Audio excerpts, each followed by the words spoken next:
오늘 하루 평안하셨습니까? 저한테도 한번 물어봐 주시면 고맙겠습니다. 어느 분이 대표로 물어봐 주시겠습니까? 원더풀이었습니다. 정말 행복하고 정말 즐거운 하루였습니다. 네. 날이 너무 좋았습니다. 그렇죠? 날이 너무너무 좋았습니다. 오늘은 특별히 제가 색소폰 너무 소리가 예쁘잖아요. 그렇죠? 감미로운 소리라 참 좋아하고 듣기 좋아하는데, 오늘은 이 감미롭다는 한국말밖에 생각은 안 나는데 제가 그냥 영어를 비유자면 so sweet. 예. 그리고 이 색소폰이 호흡이 많이 필요하잖아요, 그렇죠? 예, 그런데 아름답게 so sweet하게 연주해줘서 정말 감사합니다. 다시 한번 하늘을 생각할 수 있는 그런 분위기였고 그런 음악이었다고 생각합니다. 정말 감사합니다. 바라고 기도하기는 언젠가 한번 또다시 듣고 싶습니다.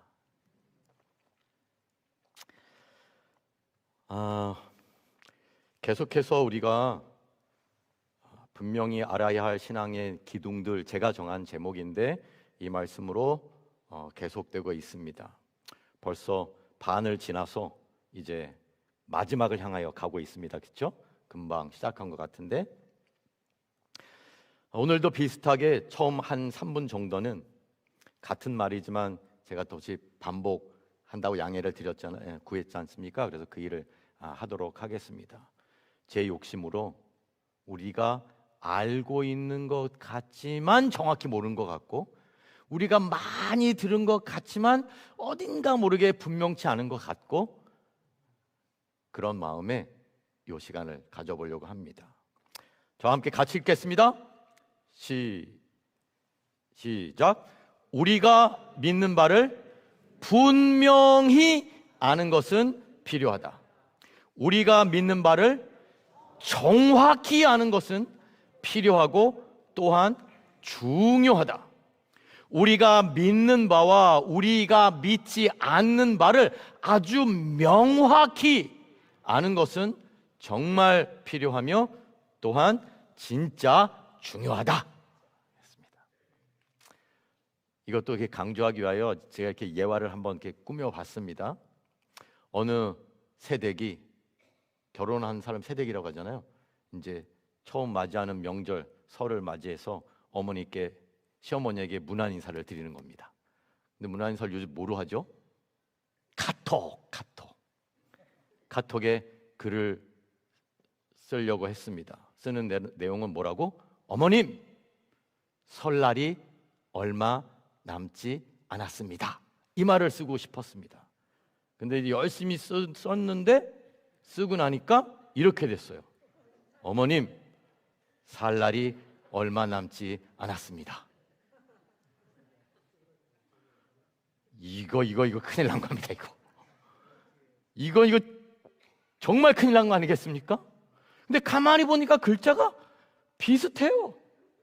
뭐 설이나 살이나 뭐. 예, 요거를 요렇게 했더니 전혀 다른 의미가 돼버리지 않습니까? 사실 우리가 카톡 이거 보낼 때 이런 실수 많이 합니다. 그렇죠? 네. 비슷하게 오늘은 또 하나의 역사적인 한 사건을 소개하려고 합니다. 이건 우리가 흔히 말할 때는 사람들은 필리오케 논쟁이라고 하는데, 사실 이게 얼만큼 중요하냐면요, 우리가 잘은 모르지만 서방 교회가 있고 동방 교회가 있습니다. 들어보셨나요? 그렇죠? 서방 웨스턴 크리스찬리티, 서방 기독교가 있고 동방 정교회라고 있습니다. 그렇죠? 지금 뭐 터키나 러시아까지 있는 그 기독교회를 동방 정교회랍니다. 이 두 교회가 갈라서는 이유 중에 하나가 이 논쟁 때문입니다. 그 논쟁을 필리오케 논쟁이라고 하는데, 그 논쟁을 가만히 살펴보면 별것도 아니야. 그런데 그거 하나 때문에 큰 기독교가 1000년을 함께 오던, 1000년은 사실 안 됩니다. 한 700년, 700년을 함께 오던 기독교가 1054년에 두 개로 갈라집니다. 서방 기독교와 동방 정교회. 몇 가지 이유가 있지만 그 중에 하나가 이 필리오케라는 논쟁 때문입니다. 오늘 역사를 강의하는 시간은 아니니까 그냥 간단히 말하면, 서방 교회는 성령 하나님이 아버지와 아들로부터 왔다라고 말하고, 동방 교회는 성령이 아버지께로 온 것은 맞다, 그런데 거기에 아버지와 아들 노라고 말하는 겁니다. 그 논쟁이에요. 별거 아니지 않습니까? 그렇죠? 아버지와 아들로부터 yes, 아버지와 아들 no 하는 그 논쟁을 필리오케라고 합니다. 왜냐하면 그냥 아들로부터 요 말을 필리오케라고 해서 논쟁입니다. 요 하나 때문에. 물론 우리는 삼위 하나님의 동등하신 신성을 믿기 때문에 성령 하나님이 아버지로부터 아들로부터 아무 문제가 없습니다. 그러나 오늘날 우리 교회 안에도 예수 그리스도의 신성을 부정하는 사람도 있고, 뿐만 아니라 성령 하나님의 신격을 인정하기를 거부하는 사람들이 없지 않아 있습니다. 그렇죠? 네, 이쪽에도 있다고 알고 있습니다. 동쪽엔 더 많이 있습니다. 그 사람들은 여전히 성령이 하나님 아버지로부터 yes, 그러나 아들로부터 no라고 생각합니다. 그런 논쟁이야. 아무튼 주 목적은 간단하고 사소해 보이는 것처럼 보이지만, 그 하나가 이렇게 쓰이느냐 이렇게 쓰이느냐에 따라서 전혀 다른 의미가 됩니다.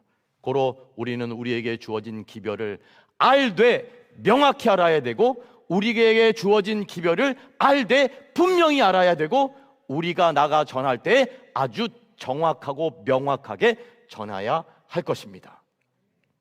오늘은 그 중에 하나, 하늘 성소에 관해서 공부해 보려고 합니다. 하늘 성소, 어저께 말씀드렸지만 이렇게 제가 주제를 선택한 것은 무작위로 한 것이 아니라 역사적인 발달에 따라서 했다고 했습니다. 그렇죠? 다시 말하면 1844년 이전부터 미래의 제7일 안식일 예수 재림 교인이 될 우리의 선조들은 이미 성경에 관한 확고한 신념을 가지고 있었습니다. 그래서 성경을 제일 먼저 한 것입니다.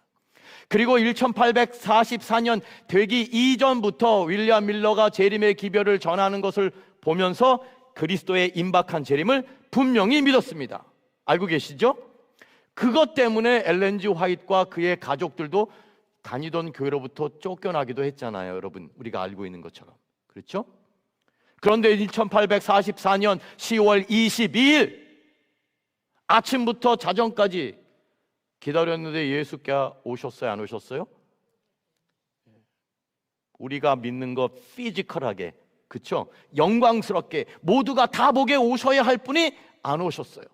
그러니 1844년 12월, 아니 왜 12월이죠? 10월 22일 밤 12시가 지나니까 사람들은 웅성대기 시작했습니다. 이게 뭐야? 우리의 믿음이 헛것이었나? 뭐가 잘못되었나? 성경이 잘못되었나? 했습니다. 근데 밤이니까 좀 졸음 겸 그런 게 있지 않겠습니까? 하루 종일 기다렸을 테니까 승천바위에서. 그러니 졸다가 보니까 아침 해가 떠올라요. 그러니 이제 제정신이 들었어. 우리가 실망이구나. 이걸 어떻게 해야 되나? 그런데 하나님은 우리를 더 기다리게, 마음 졸이게 안 하셨습니다. 바로 그날 아침 1844년 10월 23일 아침에 하늘 성소에 관한 빛을 주셨습니다. 실망하고 그 몇 시간 후에 주셨어요. 그게 하늘 성소에 관한 기별인데, 그 성소에 관한 여러 가지 주제들이 오늘날 논란이 되지만, 논란이라기보다 궁금증을 가지고 있는 사람이 많지만 그 중에 한 가지만 선택해서 나누려고 합니다.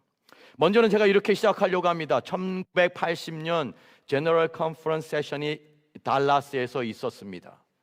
그렇죠? 우리 잘 알고 계실 거라고 생각합니다.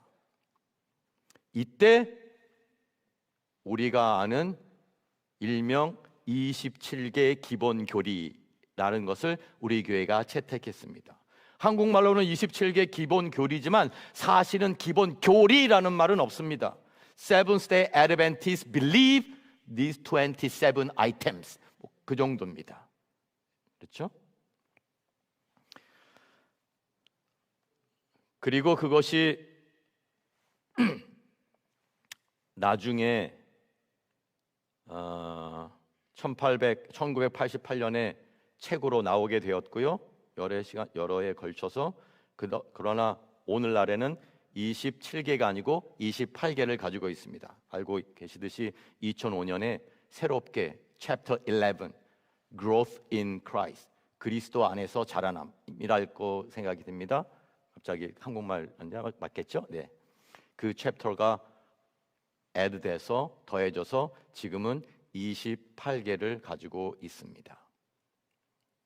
그런데 이 28개, 28개의 사항들 중에 특별히 그때부터 지금까지 아니면 그 이전부터 지금까지 계속해서 우리의 입장으로서는 공격을 받거나 심지어 교회 안에서도 궁금증과 의심과 질문을 많이 받는 교리가 있다면 이 두 가지입니다. 어떤 거요? 하나는 하늘 성소에 관한 교리이고 두 번째는 엘렌 G 화이트에 관한 일입니다. 사실 엘렌 G 화이트에 관한 것도 이번에 포함했었는데 월요일부터 시작하지 않고 월요일은 제가 서론으로 드리는 바람에 요거는 순서상 뺐습니다. 그러나 언제나 준비되어 있습니다. 그 중에 오늘은 하늘 성소를 살펴보려고 하는 것입니다.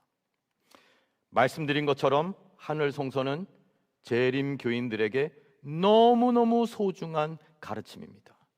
하나님이 우리를 너무 사랑하셔서 실망하고 고민하고 낙담하는 시간을 하루도 아니고 한 8시간 정도로 줄여주셨어요.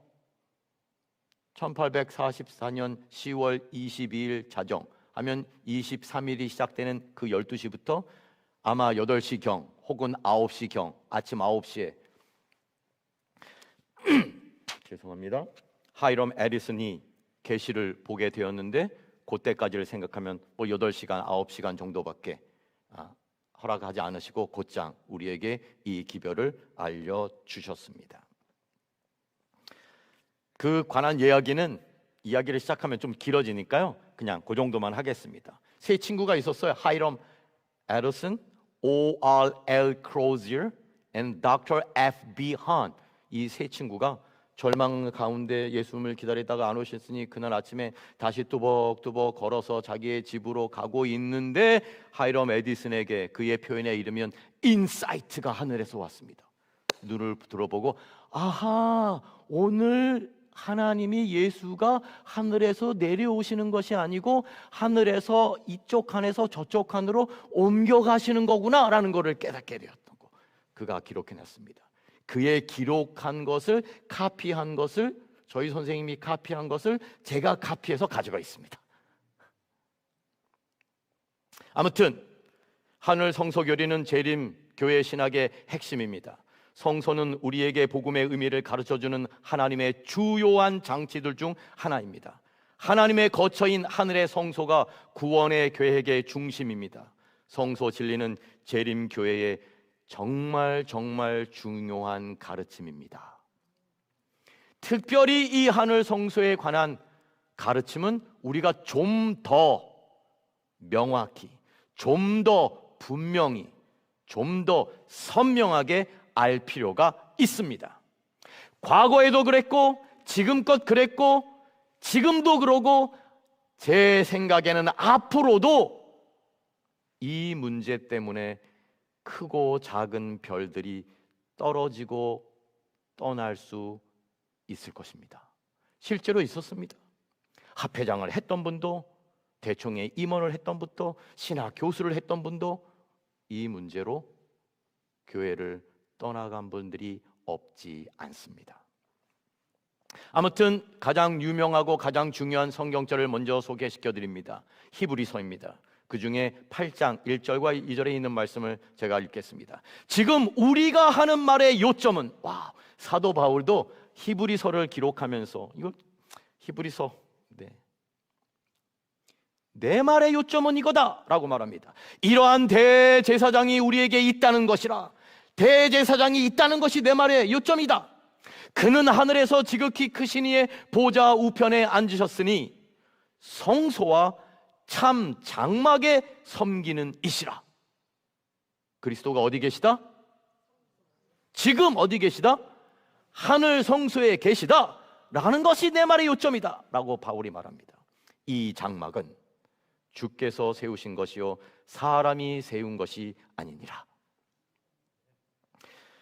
주로 다루고 싶은 건 이 두 가지인데요, 하나는 성경이 정말 하늘 성소에 대하여 가르치는가, 두 번째는 그 성소가 하늘에 있다는 것이 실제 로마린다 교회 같은 게 있다는 것이냐, 아니면 모세가 지었던 성막이 있는 것이냐, 그것이 블럭으로 만들어졌느냐, 나무로 만들어졌느냐, 시멘트로 만들어졌느냐, 아무튼 크기가 이러냐 저러냐, 문이 있냐 없냐, 금이냐 아니냐, 이런 실제성에 관한 것이라 그것에 초점을 맞춰보도록 하겠습니다. 첫 번째는 우리가 다 오래된 신앙 하신 분들이 아니라면 제가 다루겠지만 그냥 많이 다루진 않으려고 합니다. 우리는 다 알고는 있으니까. 그렇죠? 두 번째만 더 초점을 맞춰보겠습니다. 다시 한번 기본 신조에 있는 말씀을 읽습니다. 28개 교리라고 하는 그 책에 24번째 이런 말씀이 있습니다. 하늘에 있는 성소, 곧. 제가 강조했듯이 저는 콤마도 다 읽습니다. 이게 따옴표냐 아니냐도 정말 중요합니다.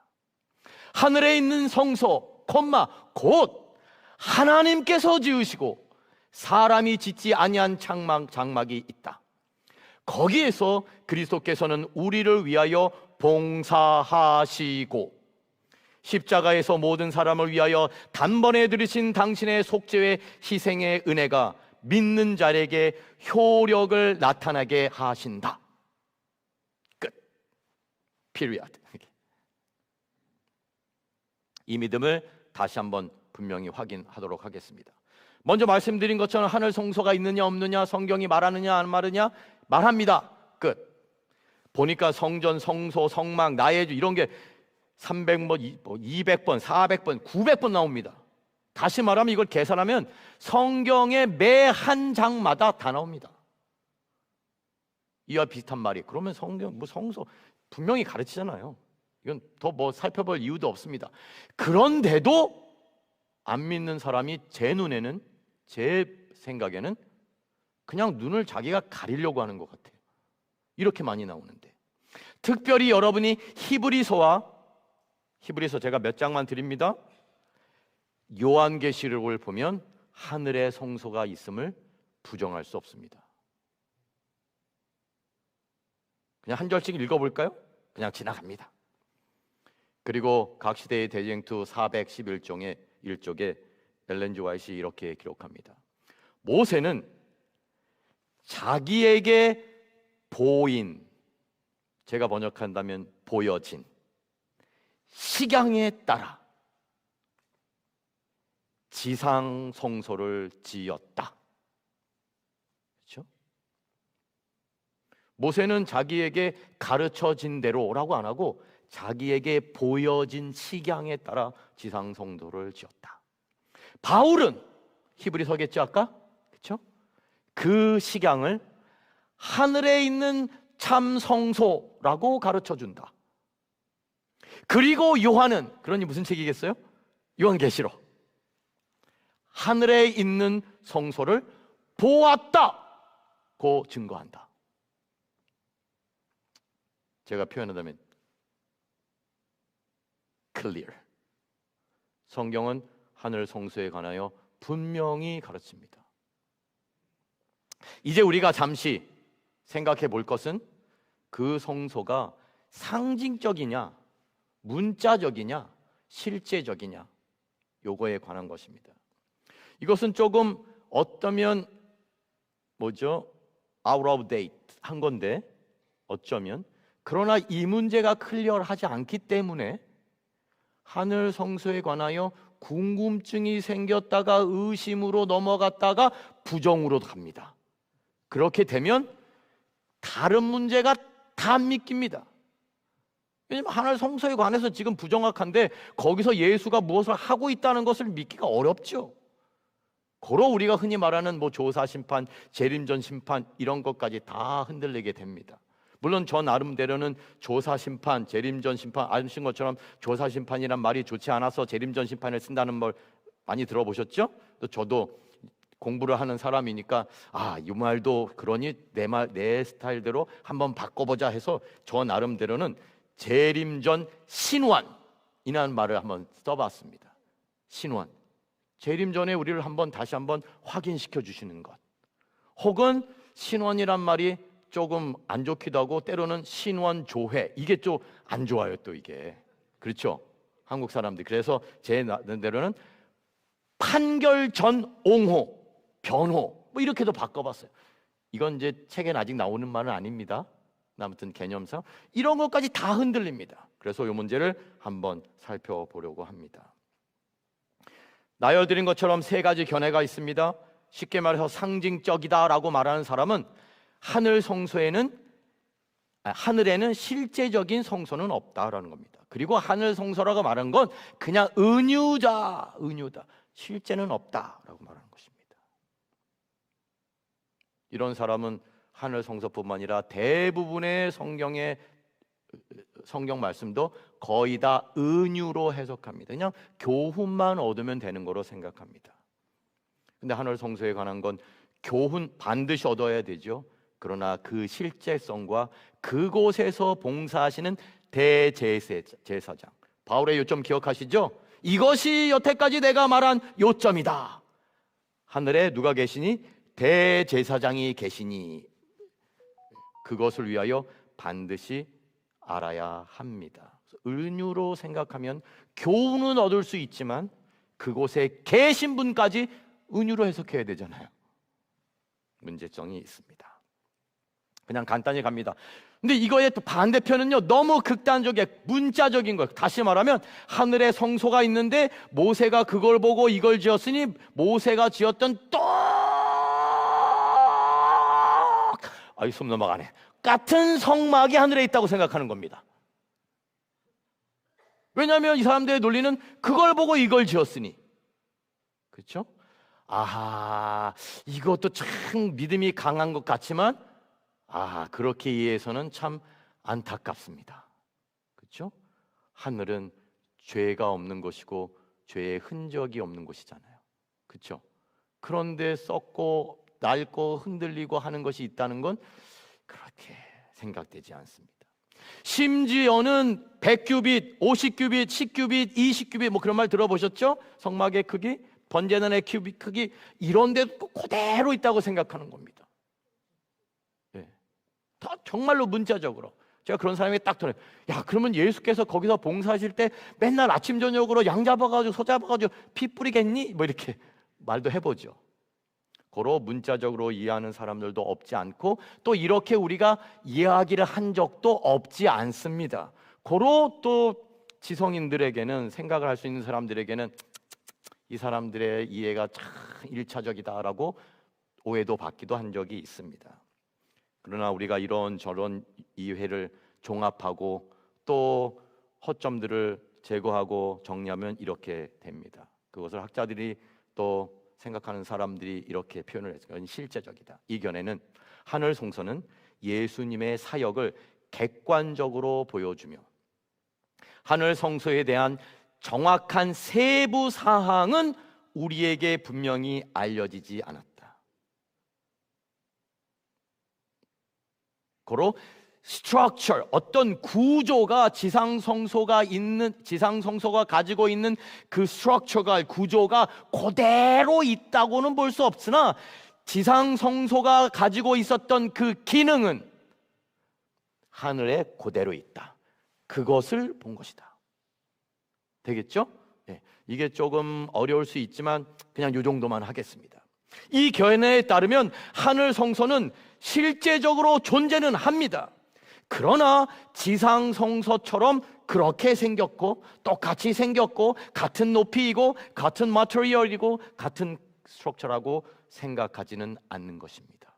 그러나 지상 성소가 가져야만 했던 그 기능은 하늘 성소에 그대로 있고 지금 대제사장께서 그 일을 수행하고 계시다라고 우리가 믿는 것입니다.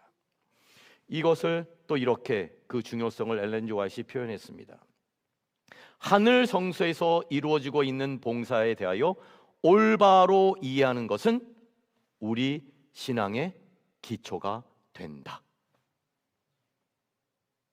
다시 읽습니다. 그러면 아멘 하시면 됩니다. 아멘 하실 기회를 놓치신 것 같아서. 하늘 성소에서 이루어지고 있는 봉사에 대하여 올바로 이해하는 것은 우리 신앙의 기초가 된다. 감사합니다. 그 아멘이 여러분의 믿음도 튼튼히 하지만 또 설교하는 설교자에게도 큰 용기가 됩니다. 하늘 성소에서 사람을 위하여 진행되는 그리스도의 중보 사업은 구원의 계획에 있어서 십자가 상에서 그분의 죽음과 마찬가지로 기묘하다, 요긴하다, 중요하다 그 말입니다. 와우, 십자가의 사건만큼 하늘에서 지금 하시는 예수의 대제사장 사역은 중요하다. 그분께서 부활하신 후 승천하여 하늘에서 완성하실 일은 그분의 죽으심으로 시작되었다. 요거 좀 더 설명드리도록 하겠습니다. 아무튼 이러한 믿음과 이러한 가르침이 오늘을 살아가는 우리 재림 교인들의 생활과 선교에 관하여 어떠한 영향이 있고 어떤 의미가 있는가, 우리의 기별과 우리의 사명에 어떻게 적용되어야 하는가, 우리가 무엇을 할 수 있는가. 첫 번째는요, 하늘 성소 교리는 예수께서 지금 말입니다. 지금 예수께서 지금 어디서 무엇을 어떻게 하고 계시는지를 가르쳐 줍니다.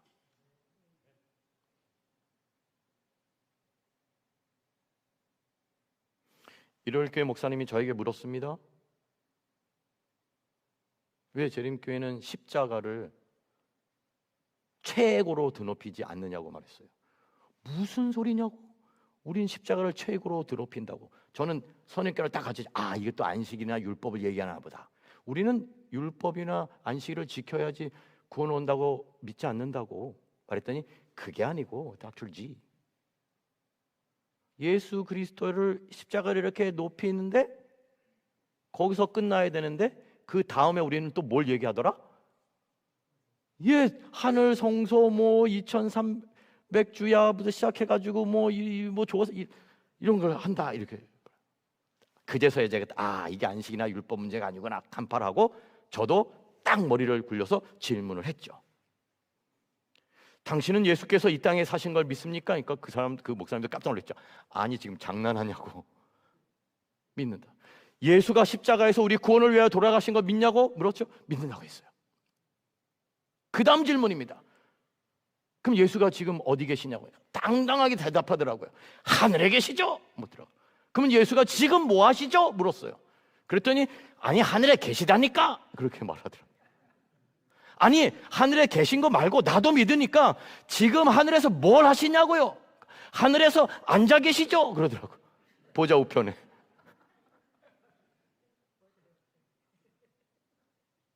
이게 그들과 우리의 차이점입니다. 그리스도는 하늘에서도 우리를 위하여 무언가를 하고 계십니다. 지금 어디서 무엇을 어떻게 하고 계시는가를 가르쳐주는, 알려주는 교리가 바로 하늘 성소 교리입니다. 좀 더 깊이 갑니다. 개신교 목사가 말했습니다.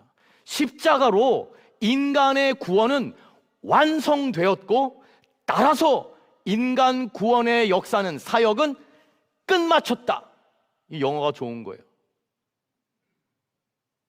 The process of human salvation has been completed on the cross. So that all the history of human salvation is finished. 왜 오늘 영어가 이렇게 잘 나오죠, 제가? 더 이상하네. 그들의 논리입니다. 십자가로 구원이 뭐였다? 완성되었다. 고로 끝났다. 이야, 이거 참 어렵습니다. 하나님이 저에게 지혜를 주셔서 이렇게 답을 할 수 있었습니다. 인간의 구원은 십자가로 인하여 완전하게 성취되었음을 믿습니다. 맞죠? 그러나 우리의 구원의 역사가 완전히 끝마침적인 것은 아닙니다. 이게 한국말로 하니까 조금 어설픈데 영어로 해놨습니다.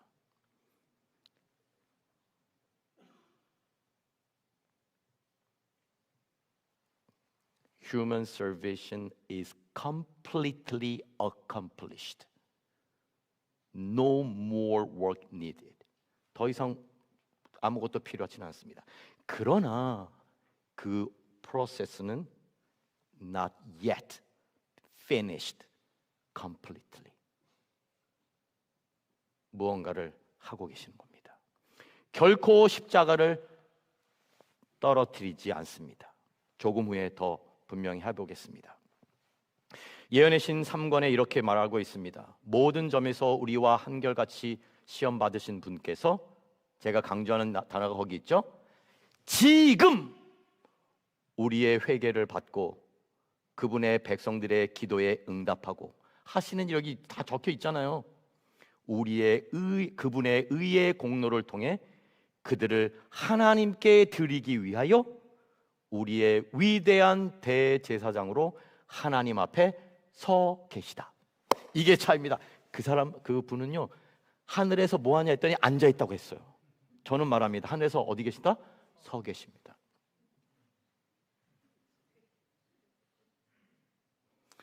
이걸 또 정말 피지컬하게 서 있다 앉아 있다 이게 아니고 무언가를 하고 계시는 겁니다. 그렇죠? 그게 중보 사역을 하고 계시는 것입니다. 누군가 널 위하여 기도하네, 그 노래 아십니까? 제가 사실 노래 엄청 잘하는데 여기가 1000명은 안 되기 때문에 노래는 안 하고, 누군가 널 위하여, 아시죠? 여러분 다 생각하실 겁니다. 제가 보니까 여러분은 다 이제 자녀들도 계시니까 아마 여러분의 자녀들과 윤의 자녀 손분들이 여러분들이 기도하고 계실 거라고 생각합니다. 그렇죠? 또 저도 압니다. 제가 살아있는 것은 저희 부모님과 저희 친척들이, 저희 어른들이 기도하는 그 결과겠죠. 그런데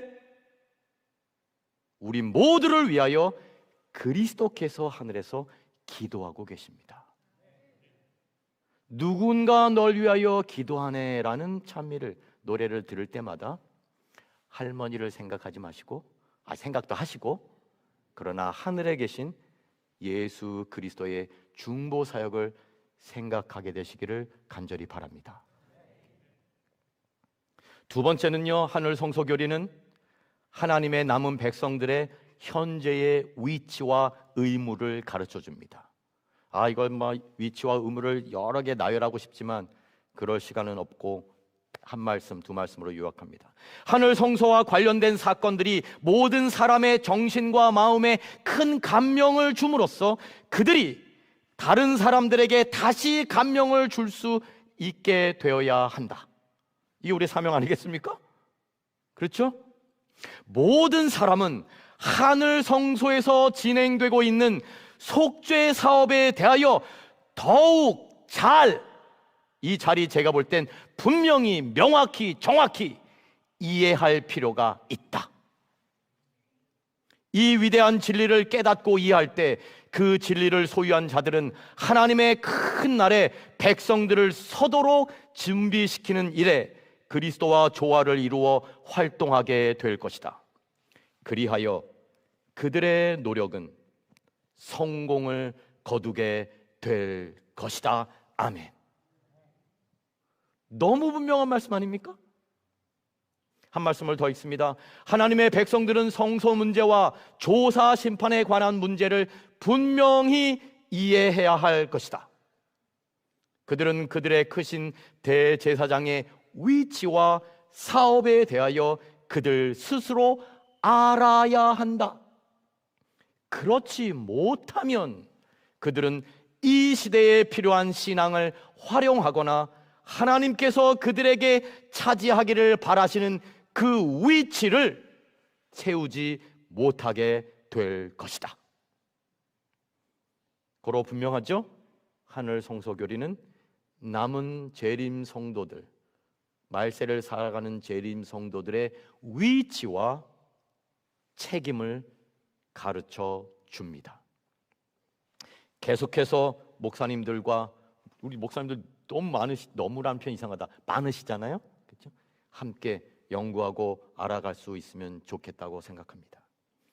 세 번째, 하늘 성소교리는 구원을 가르치는 진리들을, 그 많은 진리들을 전체적으로 체계가 있게 잘 연결시키고 잘 조화시켜 줍니다. 다시 말하면 성소교리가, 하늘 성소교리가 십자가를 끌어내리지 않습니다. 이렇게만 정리합니다. 하늘 성소에서 진행되고 있는 엄숙한 사업이 우리의 여러 기관에서 일하는 자들의 마음에 끊임없이 제시되어 있어야 한다. 이거 계속 알아야 된다는 겁니다. 그렇죠? 사업의 염려가 하늘에서 진행되는 일이 경시될 정도로 정신을 빼앗도록 허용되어서는 안 된다. 아무리 복음 사업이라도 하늘 성소에 관한 것을 우리가 연구할 시간도 없고 알 시간도 없고 잊어버리게 만들면 안 된단 말입니다. 엄숙한 심판의 장면, 속죄의 큰 날이 사람들 앞에 제시되고 열렬하고 능력 있게 그들의 양심에 강조되어야 한다. 여기요, 성소 문제는 이 시대를 위한 사업의 중요성에 관한 바른 견해를 우리에게 줄 것이다. 성소 교리를, 하늘 성소를 알아야 우리가 지금 하고 있는 사업도 바른 목적으로, 바른 방법으로 할 수 있다고 말하는 것입니다.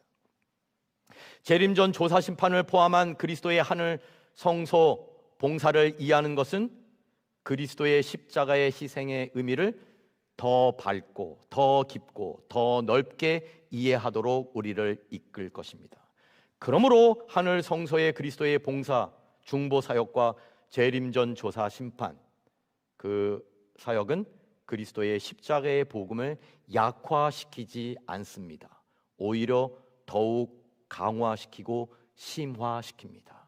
더 체계화시키고 더 단단하게 만들며 더 연결되게 만들어 줍니다. 예수님께서 우리를 위해 봉사하시는 하늘에 있는 성소는 큰 실체이며 모세가 지은 지상에 있는 성소는 그것을 모방한 것입니다. 찬란한 지상의 성소는 우리를 앞서가신 그리스도께서 하나님 앞에서 봉사하시는 하늘 성소를 인류가 볼 수 있도록 해주신 것에 불과합니다. 사랑하는 여러분, 여러분은 어떤 나무가 거목이라고 생각을 하십니까? 어떤 나무가? 오래된 나무요? 고목. 고목이 거목이 될 확률은 많습니다. 그러나 모든 고목이 다 거목은 아닙니다. 그렇죠? 도대체 여러분에겐 어떤 나무가 거목입니까?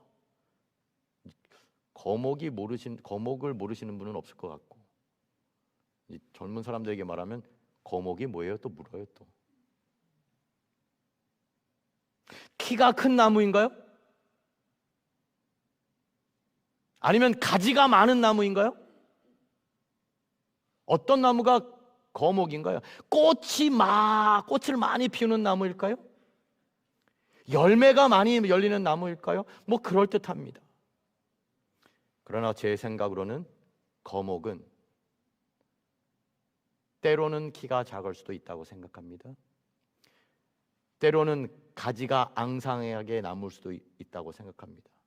때로는 꽃을 많이 피우지도 않을 수 있고 때로는 열매를 많이 맺지 않을 수도 있다고 생각합니다. 그러나 거목은 뿌리가 깊은 나무라 생각합니다.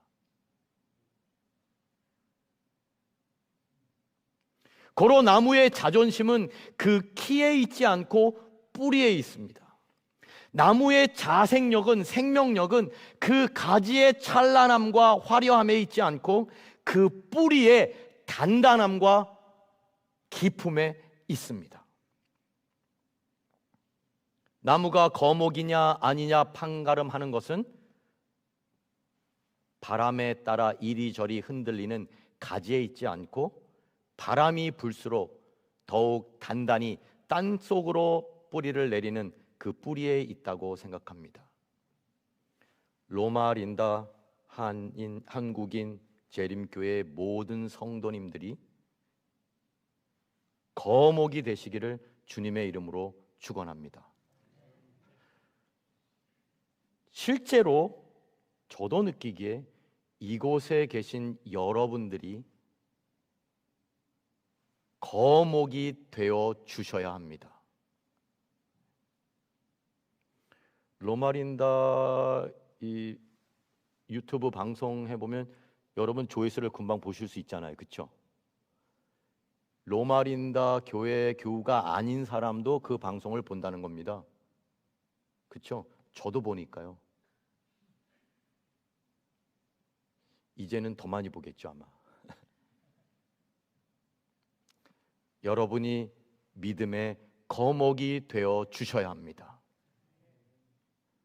여러분이 믿음의 거목이 되셔야 합니다.